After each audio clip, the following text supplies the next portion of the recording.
Baik, smart listener, kita balik lagi ke perbincangan luar biasa pagi hari ini bersama rekan-rekan dari Rumah Sakit Adi Husada Undaan Wetan, Surabaya. Kita masih membahas obrolan menarik tentang optimalkan tumbuh kembang anak. Saya Andre Komarudin yang memandu program TUSU ini sampai jam 11 nanti. Dan masih ada dua narasumber saya yang hadir di studio. Ada Dr. Hana dan juga ada Pak Rizal ya, selaku Head of Marketing dari Rumah Sakit Adi Husada Undaan Wetan, Surabaya. Silakan Anda bertanya, kirim aja terus pertanyaan Anda ya melalui kanal-kanal interaktif pendengar yang tadi sudah Andre sampaikan. Karena kenapa? Nanti di akhir perbincangan ini saya akan pilih 3 penanya terbaik yang akan mendapatkan goodie bag dari Rumah Sakit Husada Undaan Wetan, Surabaya. Dan goodie bag bisa diambil di studio Smart FM Radio Surabaya. Nah, Dokter Hana, tadi di segmen pertama kita sudah mendapatkan informasi yang komprehensif tentang bagaimana mendeteksi tumbuh kembang anak secara dini itu sudah on track atau belum. Bahkan sejak maternity, sejak kehamilan pun sudah bisa terprediksi, sudah bisa diketahui. Nah, menyambung pertanyaan yang sempat saya tanyakan sebelum iklan tadi, orang tua banyak yang pengen tahu di usia berapa sih optimalnya kita harus kencengin nih sebagai orang tua memberikan intervensi agar tumbuh kembang anak kita juga optimal nih. Usia berapa, Dok? Oke, 1000 hari pertama ya. Jadi kenapa di 1000 hari pertama? Karena memang secara kurva pertumbuhan, kecepatan pertumbuhan 0 sampai 2 tahun itu memang paling cepat dibandingkan yang usia lain. Kemudian untuk perkembangan untuk brain development juga paling cepat dibandingkan usia yang lain. Jadi usia 0 sampai 2 tahun itu sudah hampir mencapai 60%. Oke. Perkembangan otak itu setara dewasa. Jadi 60% otak dewasa itu sudah diambil di 60% di usia 0 sampai 2 tahun. Itu sebabnya kenapa pada di usia itu disebut usia golden age. Ya.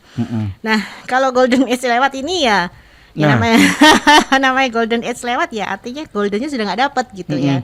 Gitu. Jadi ya ini kenapa pada usia 0 sampai 2 tahun atau 1000 hari pertama ini tidak boleh dilepas. Dalam arti orang tua harus betul-betul menjaga, karena ini basic buat saya, fondasi buat saya. Karena di usia 0 sampai 2 tahun itu anak sudah bisa jalan, satu. Kemudian anak sudah bisa berbicara. Kemudian anak sudah bisa memegang sesuatu benda. Kemudian anak sudah mulai belajar bersosialisasi karena dia sudah bisa jalan, jadi dia berkeliling, berinteraksi dengan orang-orang di sekitarnya. Nah, ini makanya kenapa kalau di usia ini tidak beres, nanti pasti di usia-usia lain juga akan nggak beres. Begitu. Dan karena itu tadi kecepatan pertumbuhan dan kecepatan perkembangan otaknya itu berbeda dibandingkan usia yang lain. Fungsi kontrol orang tua, pendampingan melekat orang tua ini harus berjalan di usia itu. Betul. Ya bukan di usia lain, enggak, tapi usahakan maksimal di usia itu ya, Dok. Betul. Ya. Apa, Dok, yang biasanya terlewatkan di usia itu oleh kebanyakan orang tua, Dok? Ini ya, kebanyakan dari pasien-pasien saya itu di usia untuk kesulitan nutrisi ya, itu biasanya peralihan di usia 0 sampai 6 bulan itu gampang ya, karena kita biasanya ASI eksklusif ya. Setelah 6 bulan ke atas ini ya, empasi ini fase yang kesulitan, dan biasanya pada anak-anak itu jatuh dalam kondisi yang berat badan stagnan, nggak naik terus. Nah itu memang jadi PR. Dalam arti gini, karena usia 6 bulan itu memang dia peralihannya. Dalam arti peralihan bagaimana dia dari yang terbiasa menelan sesuatu itu dengan hanya menggerakkan lidah ke atas ke bawah, hanya menelan cairan, dan dia harus belajar mengunyah belajar menggerakkan lidah. Itu proses gitu, namanya juga proses. Jadi seluruh aspek kehidupan kita itu proses belajar. Nah, termasuk pada anak-anak ini juga proses belajar. Nah, oleh sebab itu pemberian makanan tambahan itu sebenarnya juga proses belajar. Jadi harus sesuai jadwal, kemudian frekuensinya harus sesuai, volumenya sesuai, dan rasa itu juga memegang peranan penting. Gitu. Dan ini namanya belajar ya, berarti dia harus secara visual dan secara hearing itu juga harus lihat dan mendengar bagaimana orang tua itu menikmati makanan. Gitu. Jadi biasanya saya akan menyarankan makan bersama. Karena dia harus belajar melihat dan duduk dalam posisi duduk. Nah, ini tuh yang sering kali jadi kendala untuk di berat badan. Nah, untuk perkembangan, karena orang-orang tua zaman sekarang itu kebanyakan pasien-pasien itu pakai screen time, jadi HP, TV. Karena dok nggak mau makan, saya kasih HP. Padahal makan itu kan proses belajar. Kalau dia belajar ngelihat HP, berarti kan dia nggak fokus ke makanannya. Berarti dia nggak belajar untuk merasakan makanan ini bentuknya seperti apa, merasakan makanan ini seperti apa, dan dia melihat bagaimana orang tua itu mengunyah dan menikmati makanan, itu dia nggak belajar. Jadi dampaknya apa ini? jadi gitu? justru malah dia membuat dia susah makan. Oh, oke. Karena dia nggak fokus belajar di makanan. Gitu. Yang kedua, efek sampingnya dari screen time itu adalah nanti jatuhnya keterlambatan bicara di usia 1,5 tahun. Nah itu sudah sangat banyak. Gitu. Bukan hanya keterlambatan bicara, secara visual juga jadi kontak matanya jadi jelek banget. Nah itu biasanya nanti orang tua datang di usia 2-3 tahun terus udah, dok anak saya hiperaktif, anak saya susah diatur gitu. Biasanya begitu jatuhnya. Jadi itu kalau lewat di situ ke usia di atasnya pasti lebih berat. Oke. Ilmu baru ya bagi kita orang tua. Mungkin maksud kita menurut persepsi Anda benar. Daripada rewel, ku kasihlah HP, visual, kartun-kartun, televisi diputer. Tapi harusnya sekali lagi Dokter Hana menegaskan usia 0 sampai 2 tahun minimkan dulu itu gitu ya Dok ya. Interaksi dengan orang tua dulu aja yang banyak. Betul. Gitu ya. Saya menarik tadi Dok. Banyak orang tua yang justru menyalahkan anak ketika masa peralihan dari susu empasi. Kok nggak mau maam sih nak? Kok pilih-pilih sih nak? Padahal harusnya orang tua sadar anak kita ngalami shock culture loh ya. Dari kebiasaan ASI tinggal telan. Ini bukan hal yang gampang peralihan ini. Harusnya dipahami orang tua itu ya Dok ya? Iya betul. Karena proses belajar. Jadi maunya kita itu nggak berpikir bahwa anak kita ini sedang belajar makan gitu. Nganggapnya sama seperti kita memberikan susu. Yap. Jadi ya itu kadang-kadang miss-nya di situ. Oke. Bagaimana Anda tersentil para orang tua ya? Memang acara ini sengaja mau menyentil Anda para orang tua agar Anda ada titik sadar dan aware bahwa apa yang Anda lakukan ini nggak benar ya. Jadi kita sama-sama belajar ya sebagai orang tua, bukan bermaksud kita mencari kesalahan Anda, tapi kalau salah Anda nggak berubah, yo eman gitu loh. Mulailah merubah apa yang menjadi kesalahan kita gitu ya. Dok, kita lanjutkan obrolan kita ini Dok ya. Tadi udah kita pahami nih golden age-nya adalah 0 sampai berapa Dok tadi? 2 tahun. 2 tahun. Ya. Emang di masa fase lepas golden age tumbuh kembang anak sudah nggak bisa dioptimalkan Dok? Masih bisa sih, cuma Oke. itu tadi karena 60% itu sudah mengambil perkembangan volume otak, kemampuan otak di usia dewasa, tapi kan masih ada sisa belum 100% nih gitu ya. Nah, itu masih bisa dikejar gitu. Jadi dikejar, cuma ya itu tadi kecepatan perkembangan otaknya sudah berbeda. Oke. Jadi kalau mau memberikan intervensi ya jauh responnya itu akan jauh lebih lambat kalau diberikan pada anak di atas 2 tahun dibandingkan di bawah 2 tahun. Itu sih sebenarnya yang harus kita kejar sama juga untuk pertumbuhan. Itu sebabnya kenapa stunting nih ya, lagi tren stunting nih. Misalnya, Stunting itu lebih bagus ditangani kalau di bawah 2 tahun. Kenapa Dok? Karena kurva pertumbuhan, kecepatan pertumbuhannya itu lebih cepat di bawah usia 2 tahun. Setelah itu dia mulai melandai. Gitu. Faktor usia ini juga menentukan Sangat ya? menentukan. Oke, saya pikir kalau stunting itu halah nanti walaupun nggak usianya 2 tahun dibawa ke dokter dikasih vitamin nafsu makan pasti bisa kembali. Nggak segampang itu ya Dok ya? Iya kan yang sebenarnya yang ditakutkan dari stunting itu bukan pendeknya sih sebenarnya, Iya. tapi brain developmentnya karena nutrisinya yang nggak Nggak mencukupi tercukupi. ya, sehingga perkembangan otaknya jadi nggak bagus itu. Oke. Dok, terkait dengan masalah tumbuh kembang anak nih, kapan seharusnya orang tua nih sudah mulai memeriksakan anaknya ke dokter, khususnya spesialis anak nih Dok? Di usia berapapun ya, di usia berapapun. Dan sangat saya sarankan kalau pada orang tua yang punya anak punya resiko tinggi. Misalnya tadi lahir dengan prematuritas, lahir dengan berat badan lahir rendah, anak dengan kelainan jantung, kemudian anak dengan punya riwayat kejang berulang, anak dengan epilepsi, atau anak dengan punya penyakit kronis ya. Oke. Jadi anak-anak yang sudah bermasalah itu saya sarankan untuk segera mengevaluasi pertumbuhan dan perkembangannya. Oke, ya. Memang harus orang tua yang aktif kan, anak kan nggak bisa mandiri, masih kalau nggak orang tuanya yang aktif siapa lagi gitu Iya, kan? betul. Kira-kira kayak gitu ya dokter ya. Dok, pengen tahu juga nih saya Dok, ada nggak Dok konsep medis atau tindakan medis yang diberlakukan untuk melakukan screening awal atau penegakan diagnosa terhadap masalah tumbuh kembang anak? Biasanya dokter ini akan melakukan rangkaian uji klinis atau tes lab apa aja sih biasanya? Kalau laboratoris memang pada kasus-kasus tumbuh kembang itu kasus per kasus ya, jadi nggak sama rata. Oh, ini harus periksa ini enggak gitu ya. Jadi misalnya contoh real aja, kasus-kasus yang datang dengan misalnya bayi riwayat kelahiran prematur, biasanya kami akan melakukan pemeriksaan minimal itu darah lengkap, karena pada prematuritas itu seringkali terjadi anemia defisiensi besi. Nah, karena anemia defisiensi besi ini penting sekali untuk perkembangan sel saraf untuk myelinisasi, maka mau tidak mau kita harus evaluasi. Nah, biasanya dokter anak itu juga sudah memberikan kok zat besi, suplementasi zat besi pada bayi-bayi yang prematur. Itu kemudian bayi yang misalnya keterlambatan motorik kasar dan didapatkan kesannya ototnya lemah, salah satunya mungkin kita perlu periksa adalah hormon tiroid, salah satunya begitu. Jadi tidak semua laboratorium kami harus periksa ini enggak. Jadi memang kasus per kasus ya. Oke, baik. Nah, setelah diagnosa itu ditegakkan, saya yakin pun juga intervensi medisnya atau tindakan medis selanjutnya disesuaikan by case juga ya. Betul. Kalau umumnya misalnya kita ambil kasus stunting nih dok ya. Stunting itu mulai dari awal deh dok, agar kita orang tua punya gambaran alur yang lengkap. Screening awalnya biasanya apa dok kalau stunting itu? Stunting itu sebenarnya terjadi karena kenaikan berat badan yang nggak oke dan itu kronis. Siap. Ya, jadi kalau seharusnya itu kalau pencegahannya di KMS itu, jadi berat badan sekali saja bulan depannya nggak naik, ya harus dicari penyebabnya. Tapi kalau sudah terlanjur masuk stunting ya, saya akan biasanya menanyakan, karena stunting itu sebenarnya perawakan pendek yang disebabkan karena asupan nutrisi yang kurang. Jadi ya asupan nutrisi berarti saya harus mengevaluasi. Salah satunya pemberian intake makanan. Nah, biasanya orang tua tuh selalu bilang banyak kok dok, banyak. Nah, tapi kalau banyak ternyata kurva berat badan terhadap usianya juga nggak bagus, berarti kan asupannya kurang. Nggak masuk. Iya, berarti harus dievaluasi itu. Nah, intervensi medisnya atau terapinya apa biasanya dok? Saya akan membuatkan jadwal, satu, kemudian memperbaiki rasa, itu biasanya gitu ya. Rasa ya, rasa makanan, kemudian mengajarkan pemberian makan yang bersama, pemberian makan harus bersama keluarga.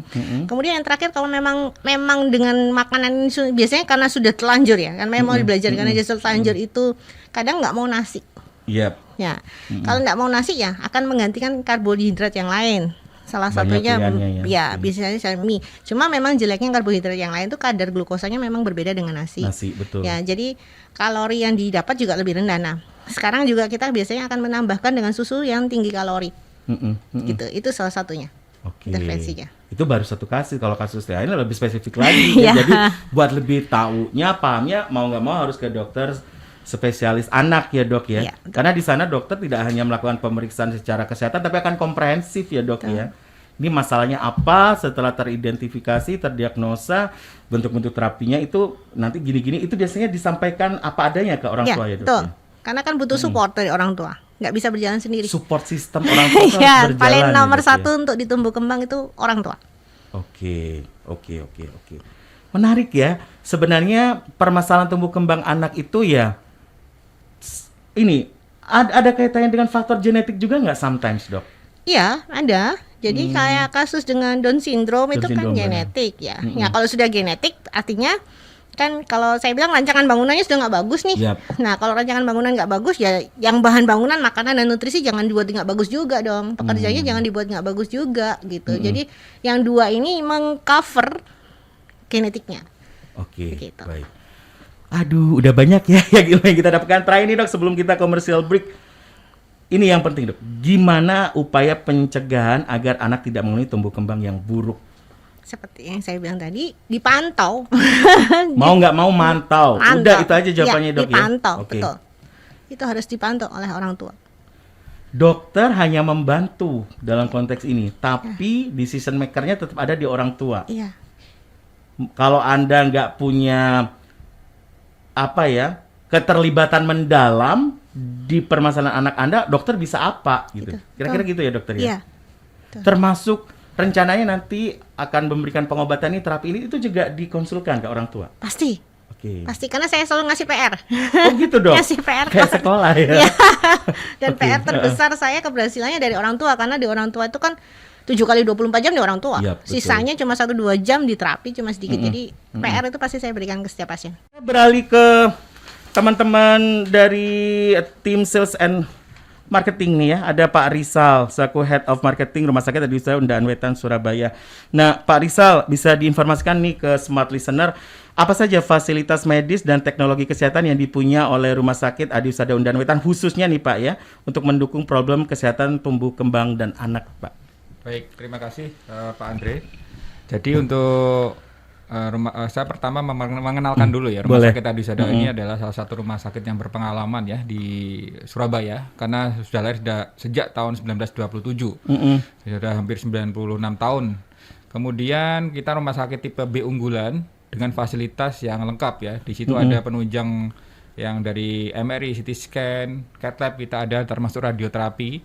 Sehingga untuk fasilitas di tempat kami sudah cukup layak dan sangat bagus ya, sehingga menjadi rujukan rumah sakit lain di Surabaya dan sekitarnya ya, bahkan Jawa Timur. Untuk fasilitas fasilitas untuk tumbuh kembang kita sudah ada juga, kemudian dokter spesialisnya juga udah lengkap, timnya udah lengkap.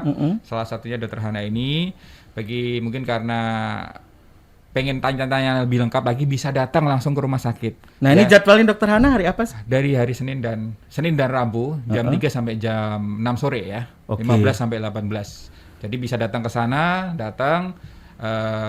untuk berkonsultasi dengan beliau, tanya-tanya lebih lengkap bahwa anaknya ke sana terus mau diapain silahkan gitu. Itu untuk appointment bisa mulai H-1 atau on the spot?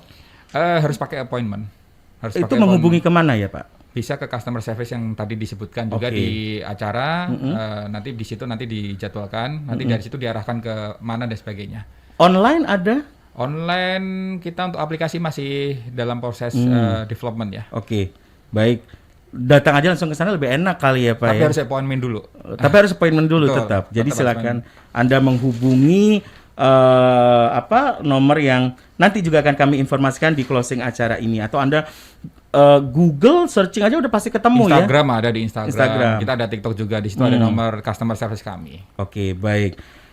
Kalau setahu saya setiap rumah sakit pasti punya paket bundling gitu ya untuk beberapa kayak model screening kesehatan general, ini kayak gitu ya. Nah ini khusus untuk tumbuh kembang anak, ada juga nggak paket kesehatan atau pemeriksaan yang bisa ditawarkan untuk smart listener? Untuk saat ini kita masih proses membuat paketnya, tapi untuk paket-paket medical check up semuanya kita ada sih lengkap. Cuma untuk tumbuh kembang kita masih proses. Semoga segera terbuat ya dok ya. Nah, yang menarik. Nanti kita jangan sungkan-sungkan pantau Instagram kita. Iya, kadang-kala jujur orang tua itu, paket pemeriksaan ini, aku kayaknya butuh, karena nggak ada paket-paketnya itu kita kadang nggak dapat informasi gitu loh, kayak gitu, betul ya. Oke. Pantau sosial media aja. Sosial media Adi Husada lengkap kok. Baik. Acara udah di penghujung banget. Apa kira-kira yang bisa diinformasikan kembali oleh Pak Rizal? Kenapa sih rekomendasi banget nih Rumah Sakit Adi Husada Undaan Wetan Surabaya khususnya untuk orang tua yang punya masalah tumbuh kembang anak? Ayo cobalah ke Rumah Sakit Adi Husada Undaan Wetan, ke Dokter Hana gitu. Kenapa rekomendasi banget?